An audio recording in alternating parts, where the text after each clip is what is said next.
ఓటుకు కోటు వ్యవహారం దేశవ్యాప్తంగా సంచలనం సృష్టించినటువంటి పరిస్థితి ఉంది గతంలో.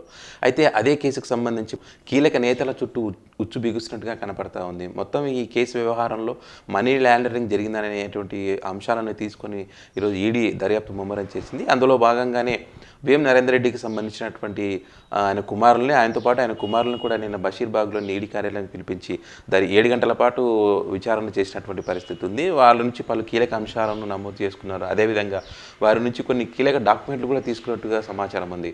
మొత్తం మీద ఈ వ్యవహారం చూస్తే గతంలో తెలంగాణ ఎమ్మెల్సీ ఎలక్షన్స్ అప్పుడు ఎమ్మెల్యే కొనుగోలుకు సంబంధించినటువంటి వ్యవహారంలో అప్పుడు నామినేటెడ్ ఎమ్మెల్యేగా ఉన్నటువంటి సెబాస్టియన్ను 5 కోట్ల రూపాయలు బేరసారాలు కుదుర్చుకున్నటువంటి పరిస్థితి. అప్పుడు టీడీపీ ఎమ్మెల్యే, ప్రస్తుతం ఇప్పుడు కాంగ్రెస్ వర్కింగ్ ప్రెసిడెంట్ అయినటువంటి రేవంత్ రెడ్డి ఆయనకు 50 లక్షల రూపాయలు ఇస్తుండగా ఏసీపీ అధికారులు దాడి చేసి పట్టుకున్నటువంటి పరిస్థితి. ఈ వ్యవహారం మొత్తం మీద మరి ఆ 50 లక్షలు ఎక్కడి నుంచి వచ్చాయి, మిగిలిన 4.5 కోట్లు ఎక్కడివి అనేటువంటి వాటి మీద విచారణ చేపట్టినారు అధికారులు. మరి ఈ కేసుకు సంబంధించినటువంటి మిగతా వారు కూడా ఉదయసింహ కానివ్వండి, సెబాస్టియన్ కానివ్వండి, అదేవిధంగా సండ్ర వెంకటయ్య, ప్రస్తుతం ఎమ్మెల్యేగా ఉన్నారు సండ్ర వెంకటయ్యకు సంబంధించిన వీరందరి మీద కూడా విచారణ జరిపే అవకాశం ఉంది.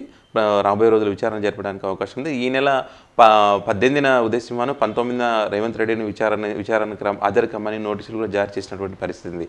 మొత్తం మీద వ్యవహారంలో సెబాస్టియన్తో ఆంధ్రప్రదేశ్ ముఖ్యమంత్రి చంద్రబాబు నాయుడు గారు మాట్లాడినటువంటి వాయిస్ రికార్డ్స్ను కూడా వాళ్ళు ఫోరెనిక్స్ సైన్స్ ల్యాబొరేటరీకి తీసుకెళ్లి పరిశీలన చేసిన తర్వాత అది చంద్రబాబు నాయుడు గారు వాయిస్ అని చెప్పి కూడా వాళ్ళు నిర్ధారించడం జరిగింది. మొత్తం ఏసీపీ అధికారులు అభియోగ పత్రాలు అధికారులకు చేసినటువంటి అభియోగ పత్రాలు 22 చోట్ల ఆయన పేర్కొనడం నిజంగా ఆయన ఈ కేసులో కీలక పాత్రధారి అనేటువంటిది వాళ్ళు చెప్తున్నటువంటి విషయం. అయితే నిన్న విచారణ ఎదుర్కొని బయటకు వచ్చిన తర్వాత బిఎం నరేందర్ రెడ్డికి పలు కీలక నేతలు ఆంధ్రప్రదేశ్ సంబంధించినటువంటి కానీ, తర్వాత తెలంగాణకు సంబంధించినటువంటి నేతలు కానీ ఫోన్లు చేసి విచారణ ఎలా ఎదుర్కొన్నారు, ఎలాంటి విచారణ చేస్తున్నారు, ఏ అంశాలను వాళ్ళు ప్రస్తావన తీసుకొచ్చారనే వాటి మీద కూడా ఆరా తీసినట్టుగా తెలుస్తూ ఉంది. మొత్తం మీద అయితే నేతల్లో మాత్రం ఒక ఉచ్చు బిగుసుకున్నటువంటి పరిస్థితి కనపడతా ఉంది. ఇది వచ్చే ఎలక్షన్లో మరి ఎట్లా ఉండబోతుంది, రాబోయే రోజుల్లో వాడి వేడి పెంచే విధంగా ఈ కేసు ఉంటుందని చెప్పడంలో ఎలాంటి సందేహం లేదు.